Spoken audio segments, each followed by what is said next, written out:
안녕하십니까, 레필입니다. 8월 2일 두산 에너빌리티 보도록 하겠습니다. 증시 먼저 보겠습니다. 코스피 1.9% 하락했고요. 코스닥은 3.18% 하락하면서 오늘은 양 증시가 좀 크게 하락을 했습니다. 외국인 투자자는 700억 정도 코스피에서 매도를 했고요.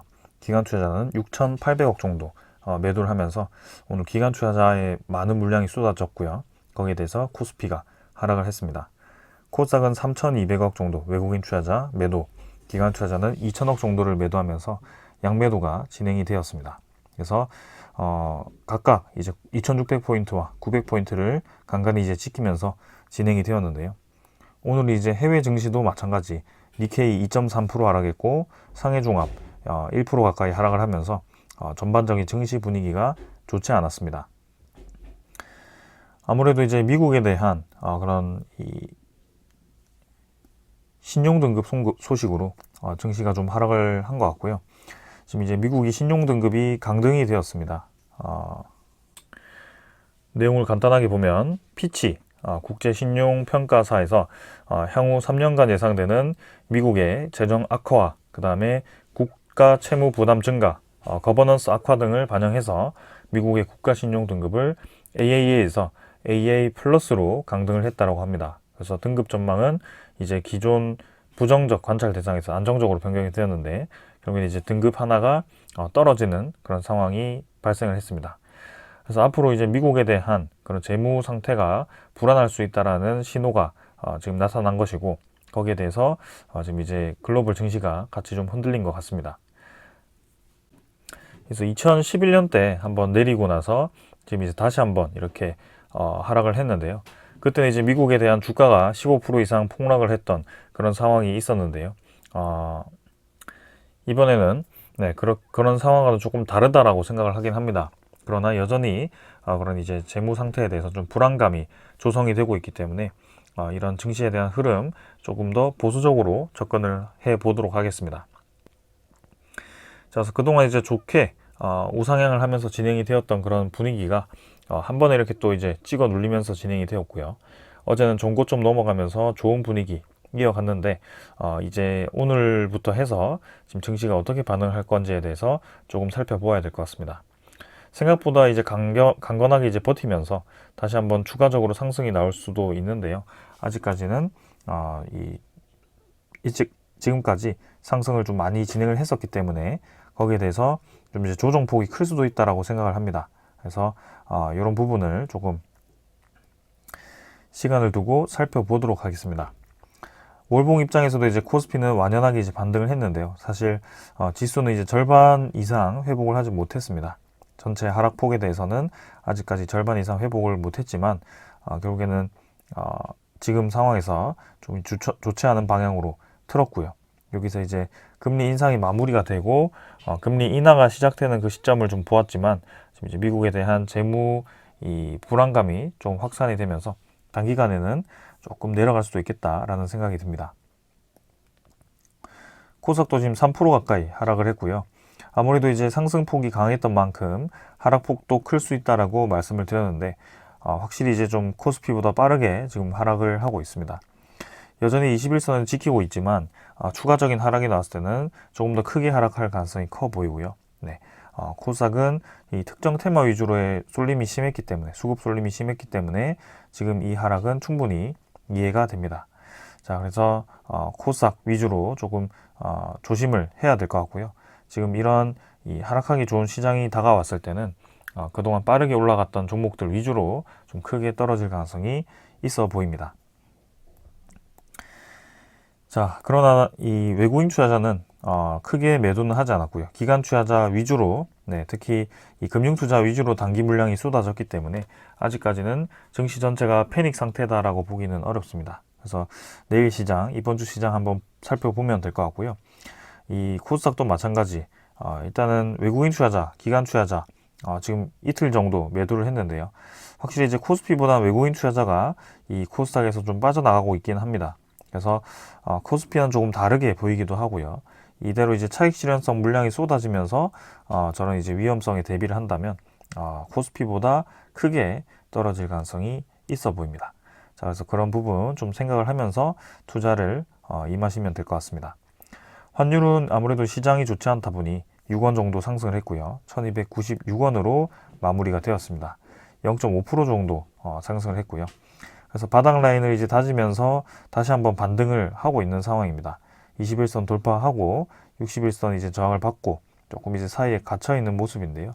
고점을 이제 점점 낮춰가는 패턴이지만 아직까지는 확실하게 환율이 아랫방향으로 힘을 받고 있다라고 보기는 어려워 보입니다.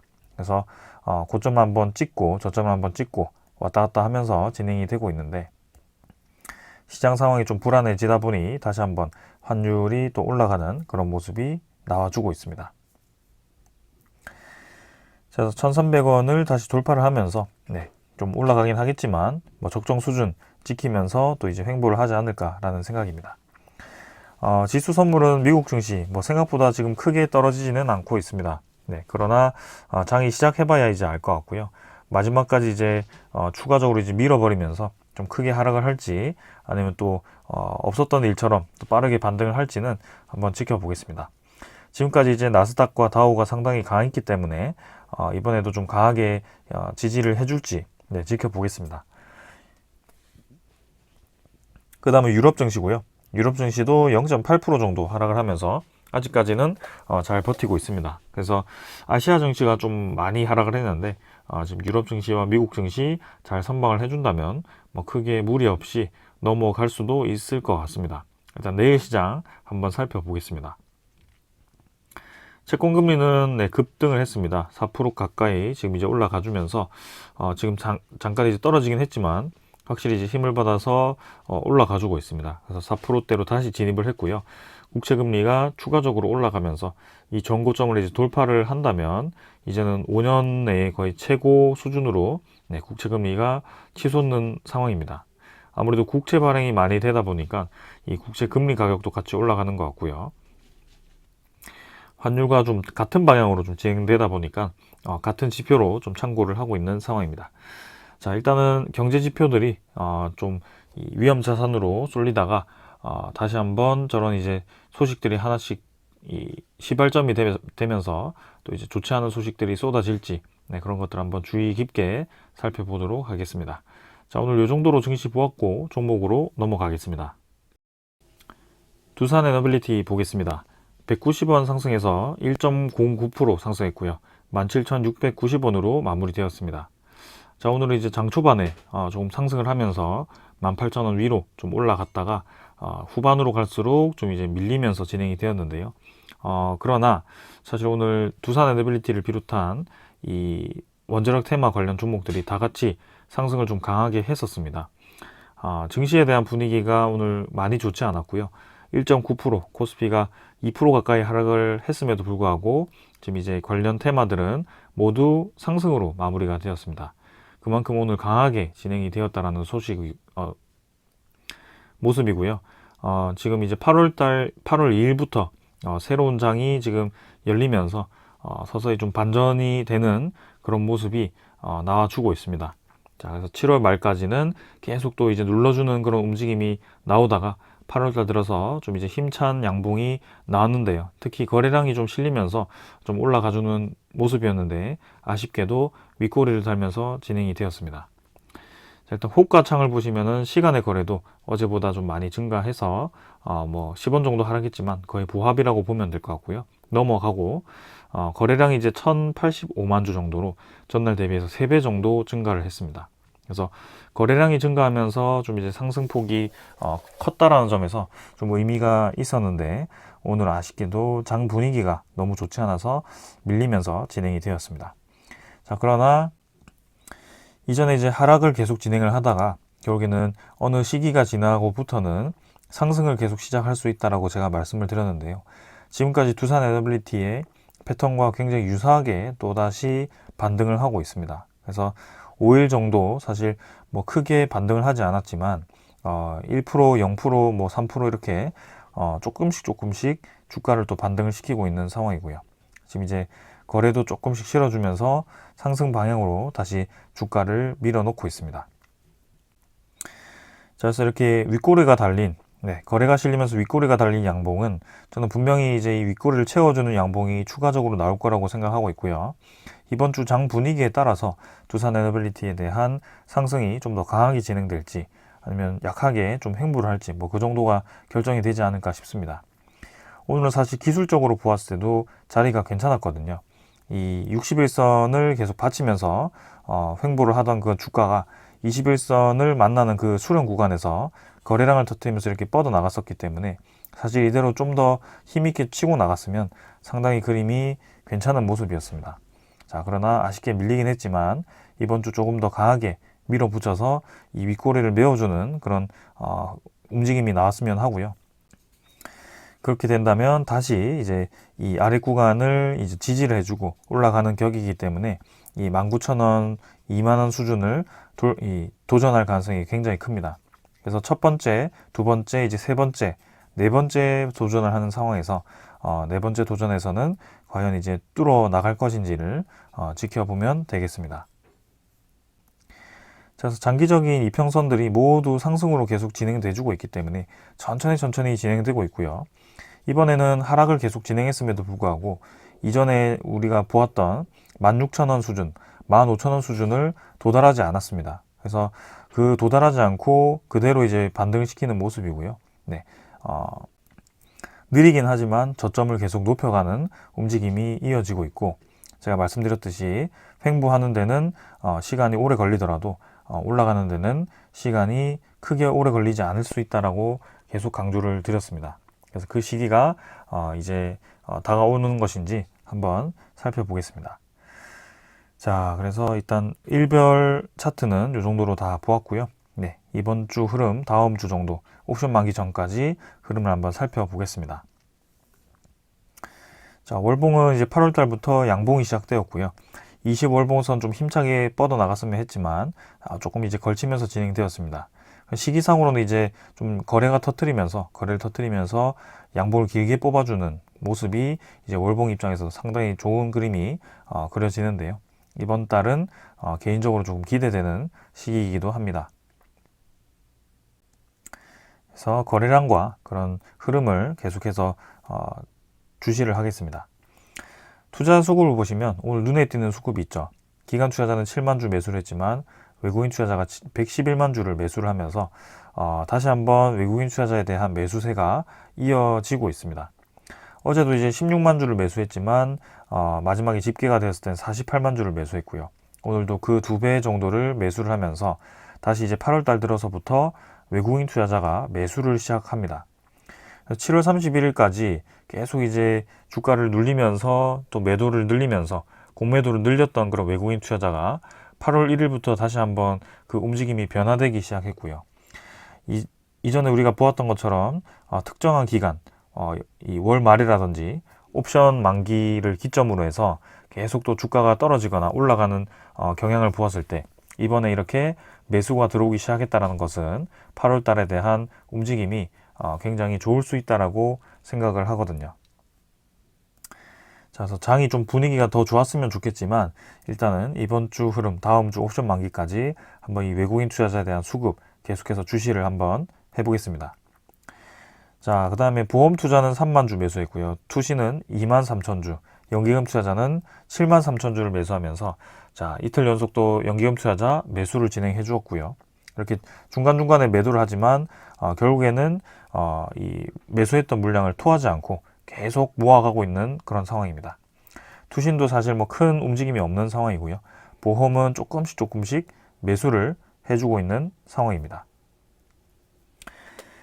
자, 그래서 외국인 투자자에 대한 움직임이 조금 주목이 되고 있고 이번에도 공매도 잔고 같이 한번 살펴보겠습니다. 자, 공매도 잔고는 어제자로 해서는 630만 주에서 676만 주로 증가했습니다. 44만 주 정도가 증가했는데요. 뭐 사실 7월 31일까지는 계속 외국인 투자자가 공매도를 집중적으로 늘렸다라는 이 정황이 있기 때문에 이날까지는 증가를 할 것으로 우리가 예상을 했습니다. 자, 그러나 지금 주목되는 점은 8월 달부터 해서 움직임이 바뀌기 시작했고 8월 1일자 잔고, 8월 2일자 잔고를 한번 살펴보면 이 공매도 잔고가 줄어들기 시작했다면 확실히 그런 모습이 이 상승이 좀 더 힘을 받을 것으로 예상이 됩니다. 특히 그런 움직임이 이번 주에도 이어진다라고 했을 때는 저는 옵션 만기, 8월 옵션 만기까지 상승을 바짝 진행시킬 가능성이 있다라고 생각을 하고요. 그 이후에도 계속 상승세가 이어진다면 이번 사이클의 두산 에너빌리티는 2만 원을 돌파할 가능성이 상당히 높아 보인다라고 말씀을 드리고 싶습니다. 그래서 우리가 이제 지지부진한 흐름에 굉장히 이제 지루하기도 하고 좀 이제 2차 전지 관련해서 상승세보다 상당히 약한 모습을 보였기 때문에 투자의 이제 인내심도 좀 한계에 달하는 모습이기도 했는데요. 결국에는 때가 되면 올라가는 시기가 온다라는 것을 여러분들께 좀 보여드리고 싶습니다. 그래서 제가 주목했던 점은 두산 에너빌리티에 대한 그런 기업성, 기업에 대한 성장성이었고요. 재무가 이제 개선되는 과정 속에 유상증자라든지 블록딜이 진행되긴 했지만 결국에는 그 과정을 끝내고 나서 이제 재무가 완벽하게 개선된 상황에서 이제는 성장하는 시기이기 때문에 우리는 천천히 지켜보아도 될 것 같습니다. 그래서 기다린 시간이 중요한 것이 아니고 기다림 이후에 상승하는 것이 중요하고요. 그런 상승을 할 것이라고 예상할 수 있는 근거가 반드시 필요합니다. 그래서 그 근거에 대해서 수치적으로 계속 여러분들께 언급을 드리고 있고 그런 것들에 대해서 좀 동의를 해 주셨으면 좋겠습니다. 자, 그래서 계속해서 일단 대차 잔고도 한번 살펴보겠습니다. 지금 이제 공매도 잔고는 7월 30일까지 늘어났는데요. 자, 7월 31일자로부터 대차 잔고는 또 줄어들기 시작합니다.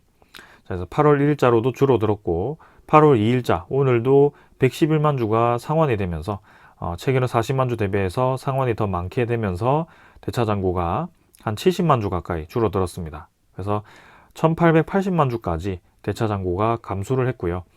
이대로 이제 이 추세로 계속 대차 잔고가 줄어드는지도 한번 살펴보겠습니다. 그럼 확실한 것은 공매도에 대한 일별 공매도에 대한 비율도 확실히 줄었고요. 외국인 투자자에 대한 매수세도 붙어 주었고요. 대차 잔고도 상환이 되기 시작했다는 점, 이 3박자가 다시 한번 맞아 떨어지고 있다는 점이 눈에 띕니다. 특히 외국인 추정 물량이 112만 주에서 지금 또 100만 주로 유지가 되는 모습이었고 어제도 매수, 오늘도 매수하면서 외국인 보유율이 다시 13%대를 회복을 했습니다.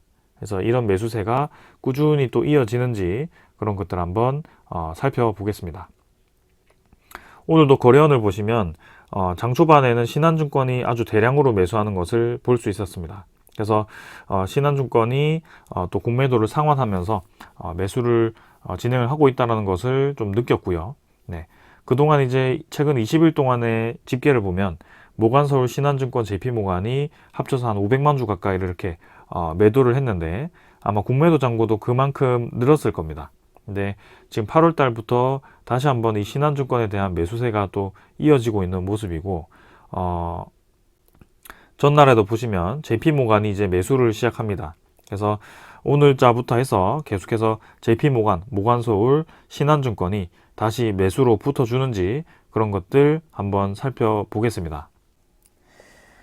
자, 그래서 이제 매수할 세력들은 계속 꾸준히 매집을 해주고 있고 저렇게 공매도를 이용하긴 하지만 외국인 투자자도 결국에는 꾸준히 지분을 조금씩 늘려가고 있는 상황입니다.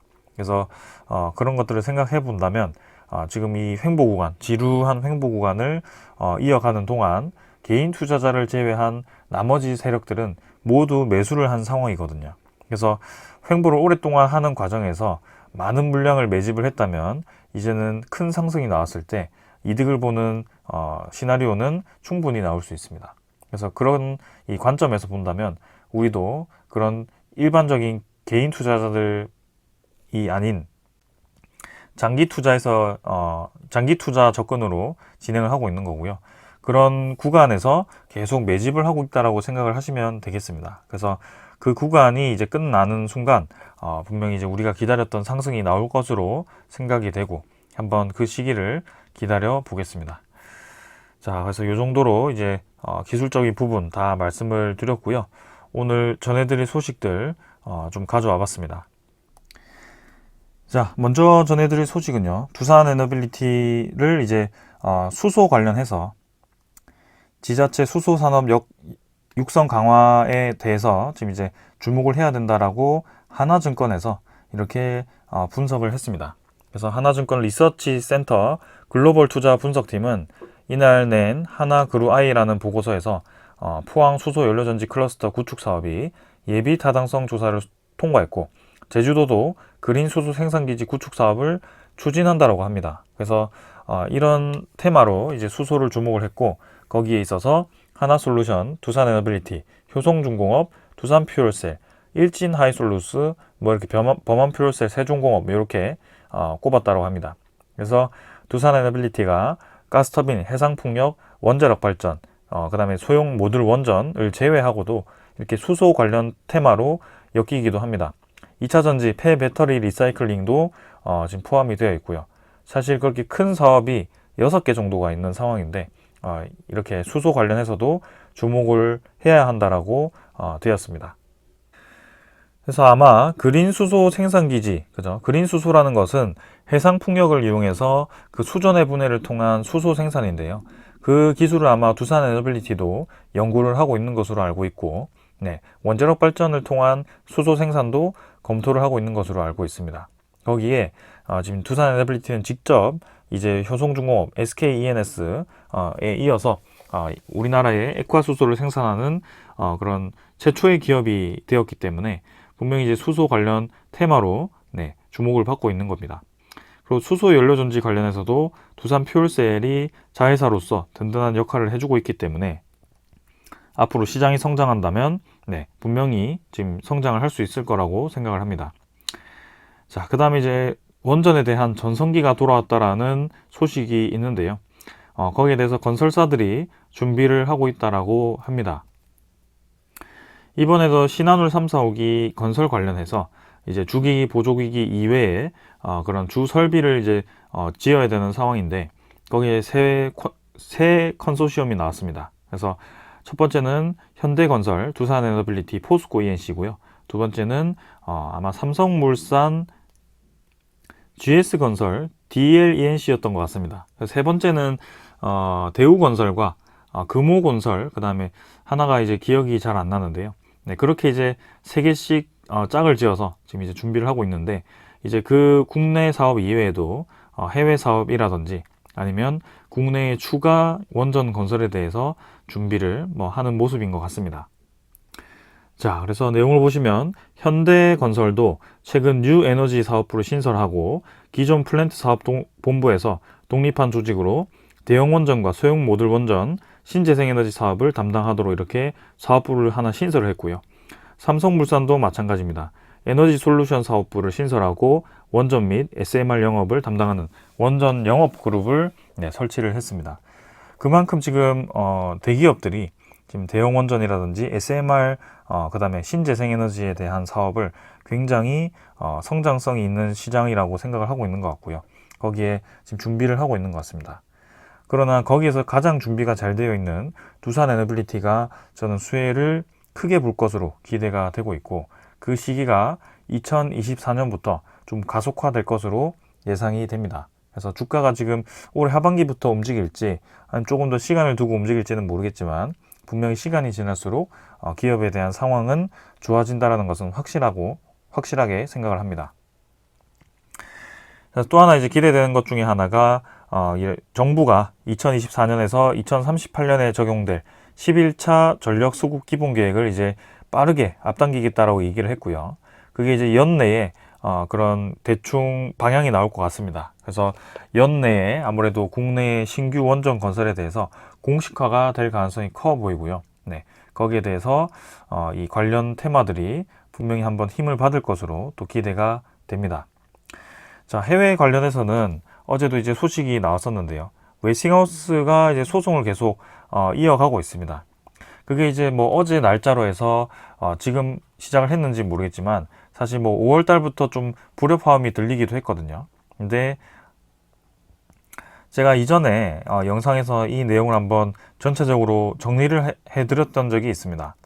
그래서 어제도 제가 웨스팅하우스와 이제 두산에너빌리티가 사실 직접 소송을 붙은 것도 아니고 두산에너빌리티가 웨스팅하우스에 주기기를 공급할 가능성이 크다라고 말씀을 드렸고요.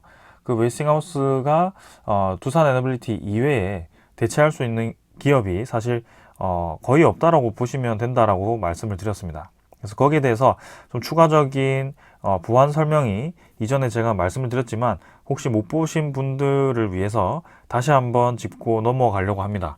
그래서 간단하게 한번 살펴보면 이건 이제 두산 에너빌리티 홈페이지에 있는 이 원전 주기기라든지 그런 뭐 스팀 제너레이터라든지 아니면은 뭐 압력 가압기라든지 뭐 그런 것들의 납품 실적을 이렇게 표시를 해 놓은 것입니다. 근데 제가 여기 노란색으로 표시한 이 부분들이 다 웨스팅하우스 관련된 AP1000 모델에 들어간 그 주기기 납품 이력이고요. 중국에 이제 납품한 것과 그 다음에 미국에 납품한 것들이 있습니다. 그래서 특히 최근에 상업 가동을 했던 보글 3, 4호기에 대한 주기기도 두산 에너빌리티가 수행을 했고요. 그 이후에 건설되었던 중국 원전도 AP1000 모델이 두산 에너빌리티가 납품을 했습니다. 자, 그래서 가장 중요한 점은 이때는 이제 2012년자의 기사인데요. 웨스팅하우스가 2007년 미국이나 일본 등 다른 업체를 모두 배제하고 두산 중공업에게만 일감을 맡겨서 결국 5년 만에 제작을 마치게 되었다라고 얘기를 했습니다. 그래서 두산 에너빌리티가 전 세계에서 AP1000을 제작할 수 있는 유일한 업체임을 증명한 셈이라고 이때 얘기가 되었었고요. 사실 두산 에너빌리티 이외에도 영국과 프랑스의 합작 회사가 하나 있었습니다. 그게 도시바가 가지고 있는 기업이었는데 그게 2017년에 도시바가 그 웨스팅하우스를 매각을 하면서 아예 그 사업부를 정리를 해버렸습니다. 어디 매각을 한 게 아니고 청산을 해버리면서 그 관련 기술들이 다 이 청산이 되어버린 상황이죠.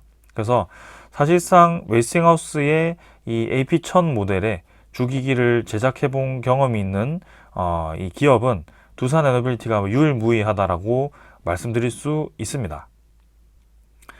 그래서 지금은 겉면으로는 한수원, 한전과 이 두산 웨스팅하우스가 소송을 하면서 이렇게 막 힘을 붙이고 있는 상황이지만 분명히 두산 에너빌리티는 어제도 말씀드렸듯이 한수원과 한전과도 납품을 할 수 있고 이렇게 웨스팅하우스와도 납품을 할 수 있다라고 얘기를 했습니다.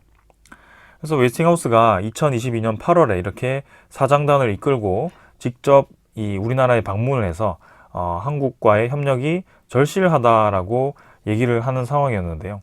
거기서 이제 협상하는 과정에서 우리나라가 이제 단독으로 이 입찰을 진행하려는 그런 계획을 듣고 조금 이제 기분이 나빴던 것 같습니다. 근데 분명히 우리나라를 찾아온 이유가 있고 두산 에너빌리티를 비롯한 그런 제조 관련 기업들의 협력이 필요했기 때문에 이렇게 우리나라를 방문했다라고 보고 있습니다.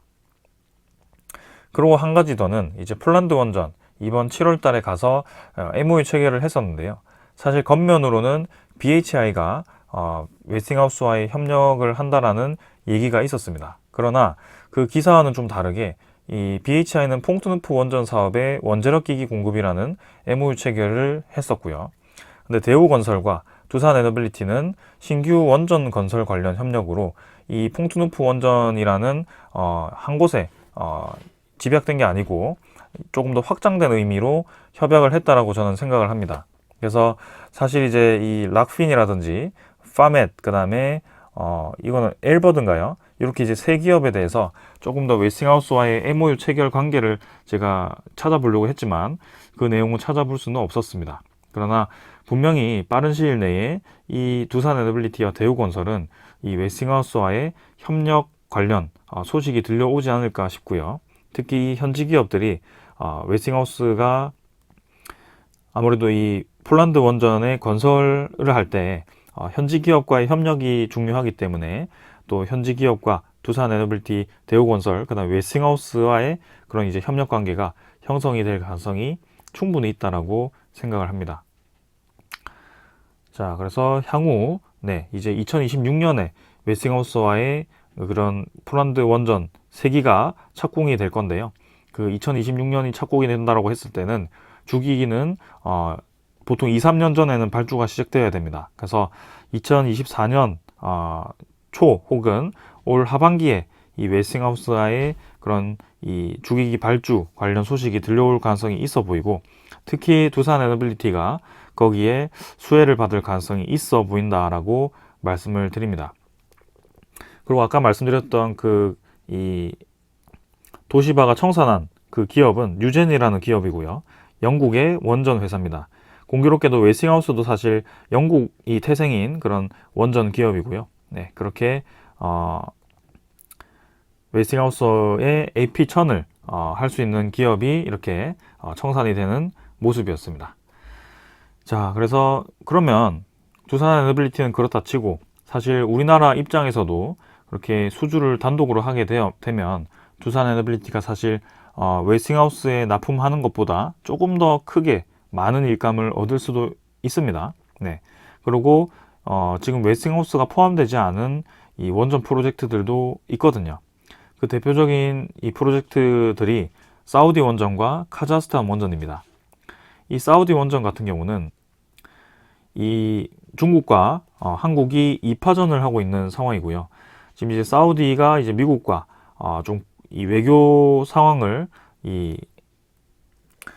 악화시킬지 아니면 화해를 하면서 또 이제 이 미국과 좀 더 이 끈끈하게 될지, 거기에 따라서 이제 한국의 원전 사업이 올지 말지가 결정이 될 것 같습니다. 특히 이제 우라늄 농축 관련해서 이 사우디가 미국과 사이가 좀 틀어졌는데요. 사실 미국 입장에서는 이 사우디의 우라늄 농축을 허용 안 했을 때 중국의 원전 건설 베팅을 하고, 오히려 중국의 중국과 우라늄 농축에 관련해서 협력을 할 가능성이 크기 때문에, 그렇게 생각을 한다면 이제 중국을 배제시키기 위해서 한국에 이 원전을 밀어줄 가능성이 있고, 거기에 이 좋은 협상을 또 진행할 가능성도 있어 보입니다.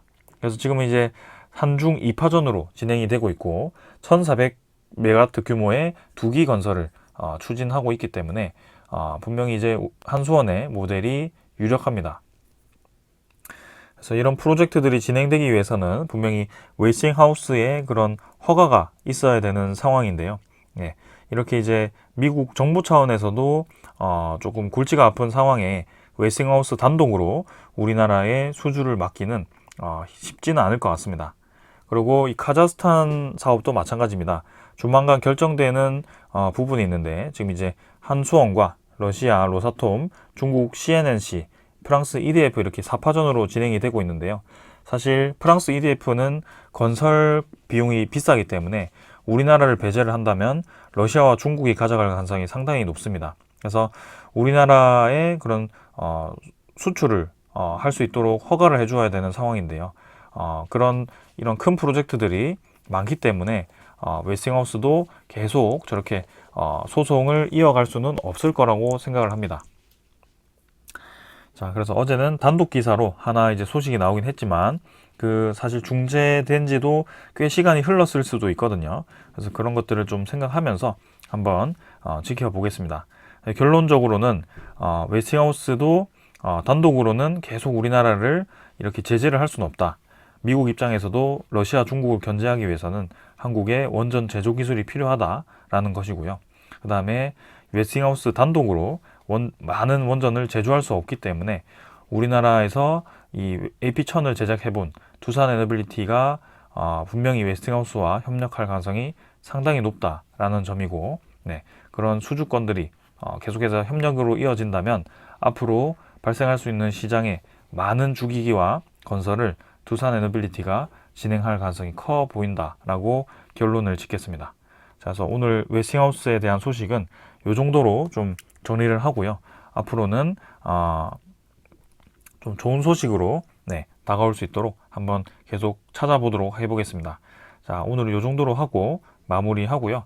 내일 이제 이번 주 시장 좀 좋게 진행되었으면 하는데 시장 상황을 좀 주시를 하면서 대응을 해보도록 하겠습니다. 자, 오늘 여기까지 하겠습니다. 감사합니다.